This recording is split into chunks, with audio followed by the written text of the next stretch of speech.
Hi, everyone. Welcome back. It's Regine Rousseau to another episode of Leader to Leader.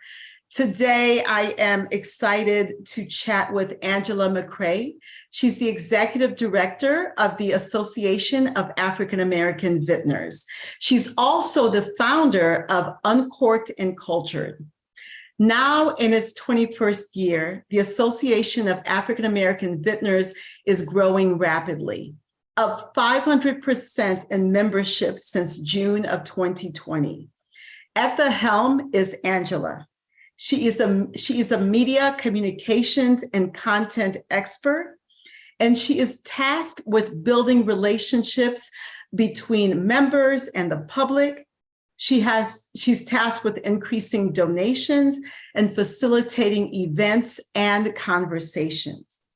One area of focus: fostering entrepreneurship and harnessing the energy to help members advance their wine-related business. That's a mouthful and it's a tough job. Let's meet Angela.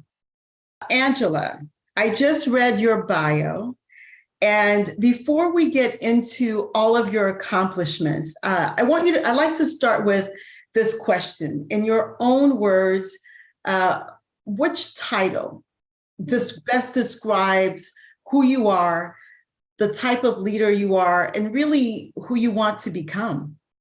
That's a good question. I typically say I'm an advocate. I really believe that best represents my leadership style, and it's actually how I get fulfillment, right? It's helping people. And I feel good in that space. I find my passion there because it really allows me to be a voice for others. And so I guess when you ask me a question about like my leadership style and how I would like to be seen as a title in the work that I do, definitely an advocate. I love that. And that's really the bulk of the work that you're doing now, is being an advocate for African American vintners. Yes, Yeah. that's true. So there are a million ways to define leadership, right? What is it that makes you an impactful leader? I believe that my strong leadership kind of like standpoint comes from taking the time to understand and working with the people that I have in my membership, in my team, in my community, right? Because it allows me to understand these varying perspectives. I think sometimes, we can be super focused on what we want to accomplish as individuals. And, we always have to take time to listen and identify the challenges, right? And working with other people, whether it's our colleagues or our members, so that way we can find a solution that satisfies all parties' needs. So I think for me, just really focusing on understanding how things impact all of our members, whether it's vintner level, whether it's a member that is just a wine professional, someone who's a small business owner, or even some of our corporate members, just really taking the time to understand, what they need, what their needs are, what their challenges are, so that we can all find solutions together. So I'm hearing you say, and correct me if I'm wrong, your leadership superpower is in your ability to be empathetic. Is that what you? Yeah. Okay. So to say that, empathetic, but then also just literally taking the time to listen, right? I think that, I would say that first and foremost, because it allows you to really meet people where they are, and let them feel heard, but then also really gain the insights so that you can be a more stronger leader. That's a common theme that I'm hearing from the leaders, is listening and making people feel heard. And I wonder, is that, well, one, that's the right thing to do. But I also think that for those of us who, at this point in our career, we remember not being heard. And so maybe we're more empathetic and we're better listeners because we haven't been heard. Can you think of a time when that was a situation for you? Absolutely. Even just transitioning right into this industry, I feel like, prior to being a part of the AAAV, my work was independent work, working in the middle of the pandemic, trying to survive, learning the wine industry independently, and trying to make a platform and, amplify the voices of the people that were literally shaking the table. And, going into these new spaces, relatively unknown, and trying to find what my voice was and to be heard. And, initially I felt like I was a little nervous, right? I was a little insecure. I was a little self-conscious about it because I was so new and it was such a sensitive time. But one of the things that I did learn is that people, as long as you show up and show out, I've learned that people will take the time to listen to you and be heard. And then, of course, pivoting into the role of executive director, it's been a challenge, because, I'm dealing with people that's owned their businesses for 20, 30 years, multi-generational, people that, Mac McDonald, the founder, he's 80 years old, and you look at the leadership, a lot older than I am. When I first joined the leadership team, I was one of the youngest people, and I was coming with some unorthodox ideas, things that weren't being done with the organization before. Yeah. And, and there was times that I wasn't heard, but what I had to do is I had to go back to like your previous question, which is really listen to the members and have them be the voice, right? And really make sure that, I might know a thing or two from my past experiences working in media and documentary film and things of that sort, but you have to substantiate it to this industry that may not necessarily, do things the same way. So, I've just been trying to integrate those two worlds to kind of like innovate for innovation.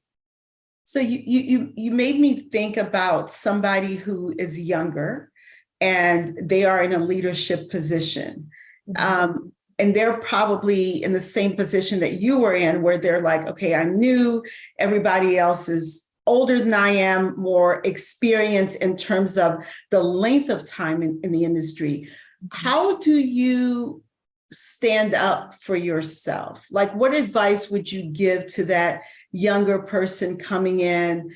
You said listen, right? And you said making the members the voice, but when you're at home and you're like, oh my goodness, they're not listening to me, I'm like scared and I'm in charge. Like, how do you overcome that? Or how did you overcome that? Of course, research, right? I think, whenever you're trying to bring new ideas, it's always good to have like some type of substantial information and insights to kind of back it up, right? Like some reference points. And I think that comes through research.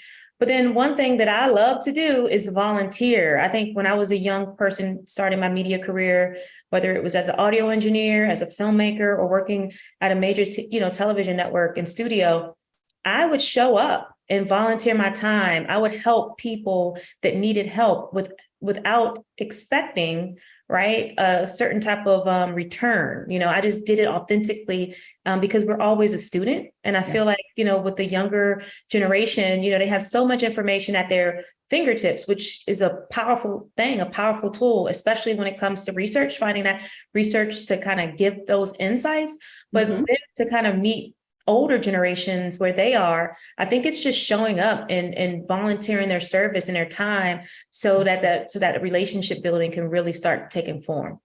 I love that answer. I feel like there was a time in my life where, we talked about volunteering, and maybe I'm too old to volunteer, but I don't hear that often anymore. So one of the things that is very personal to me, my entire year has been focused on habits. I'm obsessed with this book called Atomic Habits.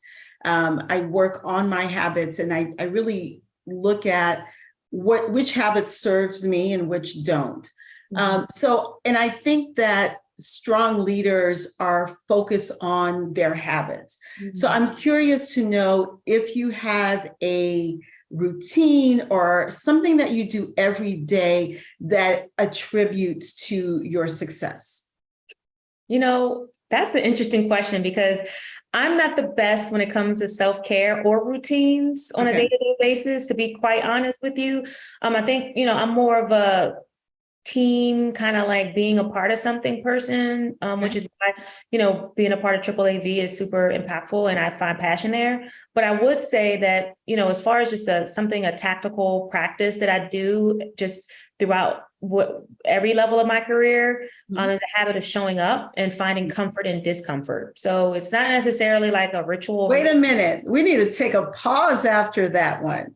You just dropped some knowledge and you need to let it sink in. So let it simmer one more time. So the habit of, So my advice is practicing showing up, right? And finding comfort in discomfort. Now, this right here is something I learned in my media days when I left Washington, D.C. and moved to Los Angeles. I mean, it was a huge culture shock, which I just recently embarked on a similar, transition from New York to Sonoma. But the thing is that, and this is kind of like really ties directly to the DE&I efforts that we're all hoping that can happen, right, in the wine industry. And that is, it's easy for us to call our friends or sit in an interview across from somebody that looks like us or that has similar lives as us and, feel comfortable, right, and want to bring them apart and have them a part of our team and create this connection. But it's a superpower and it shows your strength and your resilience and your visionary mindset when you can allow yourself to be in rooms that you might not necessarily feel comfortable in, because that's a growth opportunity. I think most of us run away from opposing views or feel threatened when challenged, but it's really actually an opportunity to grow and pull back the layers of some of our hidden biases and our limited perspectives. And that's something that I really think is important. I think you should talk a little bit about what you're doing now, because, you could have sat in New York, right? The cocktails in New York were really good. You had friends, you had a life, and you uprooted and took on a challenge of, wow, running this major organization to further your career, further your knowledge, understanding of the wine industry. So tell us what you're doing now.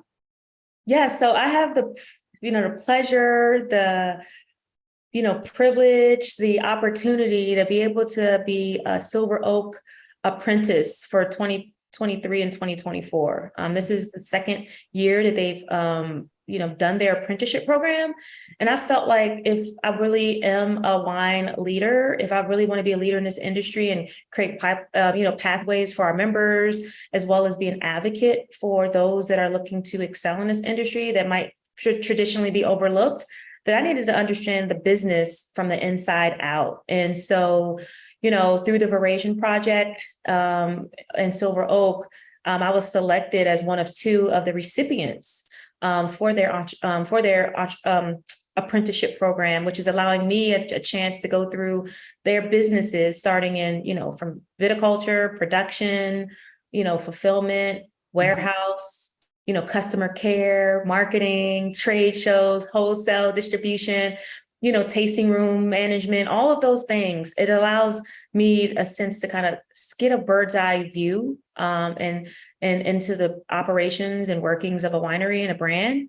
But then also allows me to build those relationships in the industry and meet, people at a prestigious brand like Silver Oak. So I'm super grateful for the opportunity. I'm super uncomfortable, I am one of the older apprentices out of the four, the first two, and then the person I'm with now is a huge generational divide, which is challenging just within itself. And then, of course, just being in a rural community like Sonoma from New York City has been challenging, but I'm embracing it. I'm showing up and I'm open to the possibilities.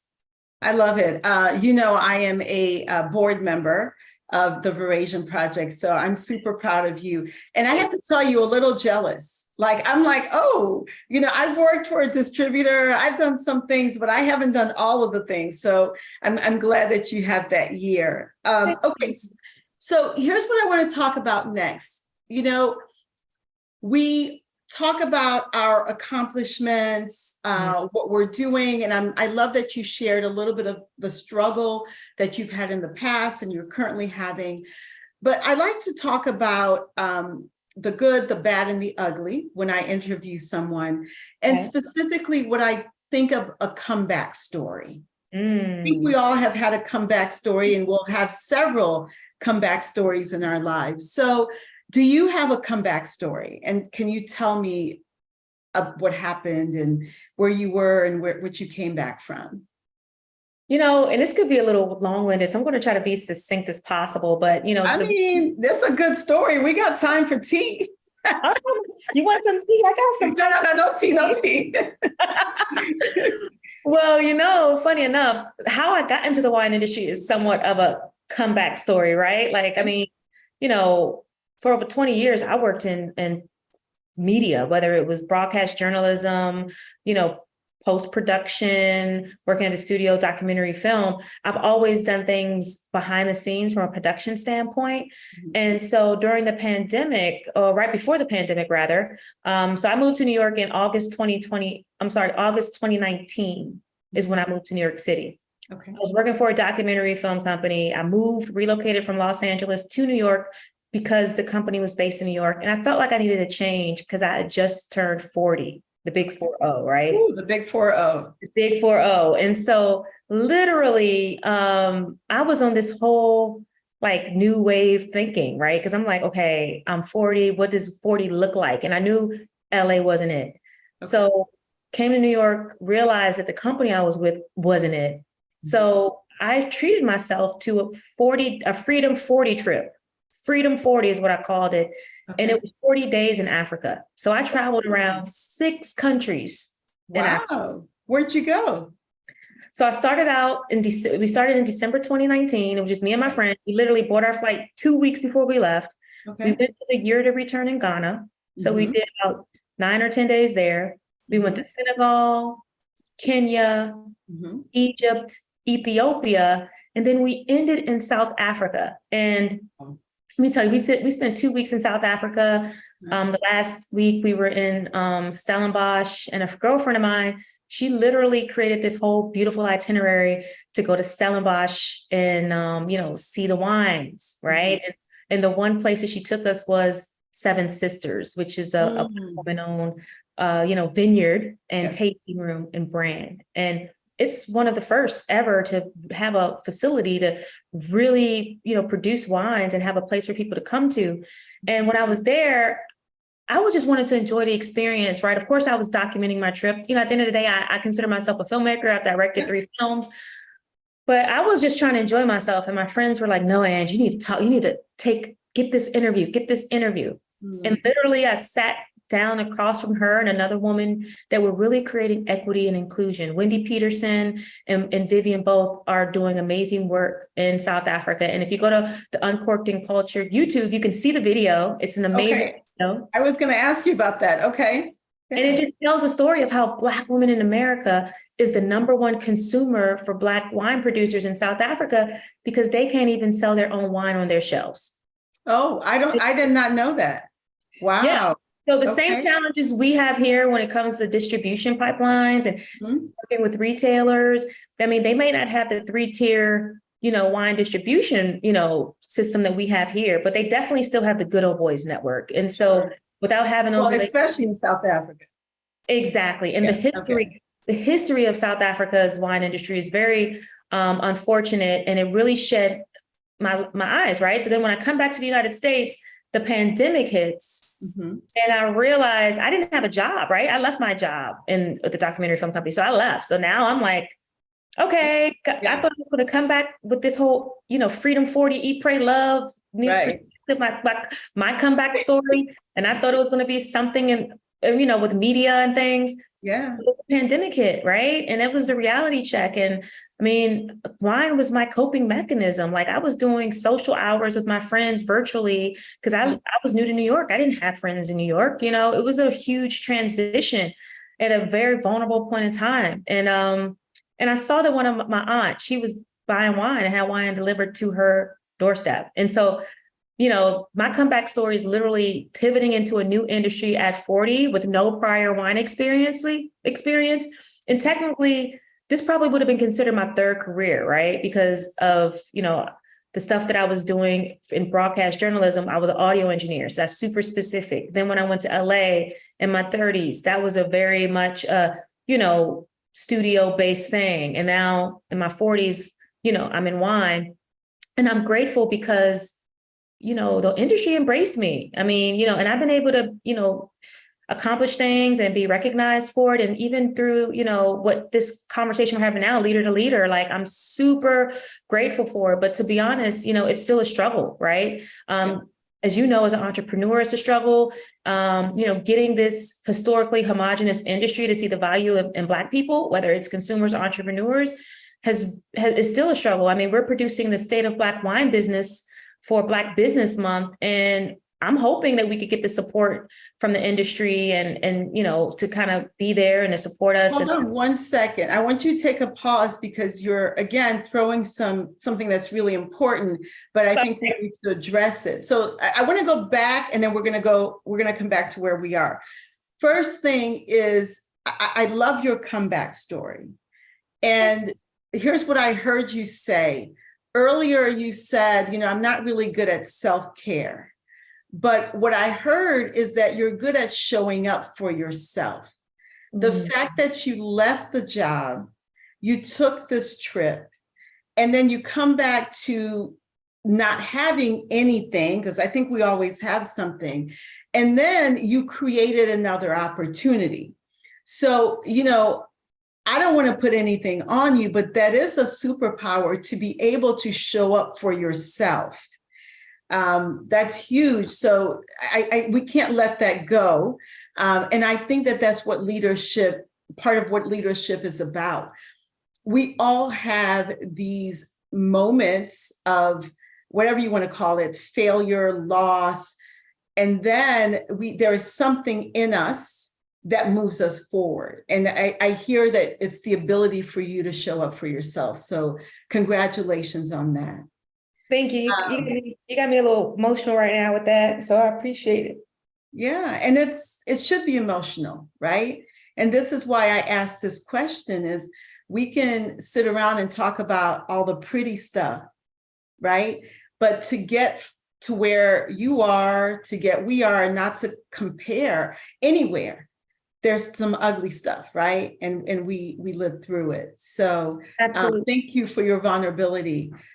I want to get back to what you said about what you're working on now, because let's clarify, let's tell people what you're working on, and let's use this opportunity to ask for support. So what are you working on now? So, as you know, because I think you participated in some of the surveys that Dr. Monique Bell has done, which is a terroir study on Black wine entrepreneurs. So, Dr. Monique Bell and I both met in 2020 when she was doing her first research study. And we found out that we crossed paths as Morgan State University undergraduates. Okay. And it just created this sisterhood. So I've been a real huge supporter of hers. In 2021, when her report was first released, we created the State of Black Wine Business as a YouTube Live and a way to have some of the Black wine entrepreneurs that participated in her study to kind of tell their story firsthand, right? To kind of do a touch base on what their experiences was like, what their journey was like. We also had a chance to have a conversation with Iris Rideau, the first Black woman to own vineyard and wine brand. And so we're doing the second iteration of that because over the past year, Dr. Monique Bell has been accumulating more research and is putting the second, iteration of that study out. And so this year on Thursday, August 24th, we're doing this, part 2 of this. And we're doing it as another YouTube Live, but it's going to be for people that actually are contributing and is ticketed now. So we want to really make sure that, our time and especially Dr. Monique's time when it comes to that research and the time of my team is to produce something like this is of course being recognized and supported financially. We've been reaching out to different, distributors and, industry folks to kind of ask for support, to help sponsor this, because we know that metrics and data and insights is so valuable, especially when we talk about multicultural consumers. However, no one's really investing in it, right? I mean, Dr. Monique Bell has done this research on her own spare time. She wasn't compensated. I think she was selling the first report for $15, and people were still sharing it with their friends and with their industry leaders. And it's like, there has to be, a understanding of the commitment and time and the value that it takes for her to do that research, and then for us to come together to produce something to give a spotlight and a platform for people who historically hasn't had, in the industry. So what I'm hearing you say for this project, support looks like buying a ticket, not sharing the content, sharing the project so that other people can come or can watch it and can actually support it financially. I say amen to that because we often don't support artists, right? Because yes, she's an intellectual, but this is also an artistic venture. So congratulations. Okay, I want to give you the last word. And here's the question. Is there an area, I think I know your answer, but I'm going to ask anyway. Is there an area in the wine business that we need to pay more attention to, whether it be technology, diversity, sustainability? What keeps you up at night? And where do you think we need to spend more time? What keeps me up at night and where do we need to spend time? I think, what keeps me up at night is literally just how much work needs to be done, right? I mean, a lot of people committed, a lot of, commitments were made after George Floyd's murder in 2020. Some work was being done. So when you think about what keeps me up at night, I think a lot of that is the work and the commitment that people said they were going to do in 2020 after George Floyd's murder, right? I think we all know that, everybody stood up. There was this huge worldwide uproar about, what needs to be done. However, it's 2020, as recent as last year, the commitment started to dry up, like it started running out. And we're recognizing on all industries, not just in the wine industry, but also on the media side, because I am also a media owner, is the fact that the advertising's not there, the industry support isn't there, the resources aren't there like they were committed to be. Now we understand that circumstances change when it comes to the recession, that's been looming, and, the political climate. We understand, priorities shift, but it keeps me up at night that no one feels that equity and inclusion is not a priority. I mean, especially when you think about the exploitation of Black culture, of any indigenous culture, or person, or culture for capitalism and for gains of predominantly white-owned entities, that's exploitation. And there's a lot of opportunity to kind of create equity in these spaces that are just constantly being overlooked. And so that's what keeps me up at night. Like, what is it going to look like, 1 year, 5 year, 10 years down the line when, we've been asking for and working towards creating pipelines for opportunity, and it's just not happening.